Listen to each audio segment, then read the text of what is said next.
யார் சாமி இவன்? எங்கிருந்து வந்திருக்கான்? சத்தியமா 25 வருஷத்துக்கு முன்னாடி என்னையே நான் பார்த்த மாதிரி இருக்கு. 10 மடங்கு இருக்கான். ஒண்டி ஆளா நின்று தட்டுறான். எனக்கு பயம் போச்சு. பயங்கர தைரியமா இருக்கு.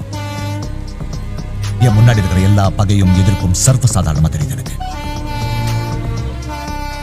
என்னோட கை கோர்த்து நிக்கிறதுக்கும் என்னை தூக்கிட்டு போறதுக்கு ஒரு ஆள் வந்த மாதிரி இருக்கு. இவ சாதாரணமான ஆள் இல்ல சாமி. வேற இவ ரத்தத்திலையும் நரம்புலையோ வேற ஏதோ ஒண்ணு ஊறி கிடக்கு. அவன் பார்க்கிற பார்வையே வேற மாதிரி இருக்கு சாமி. அவன் சும்மா பண்ணல, ஏதோ ஒண்ணு பண்றான்.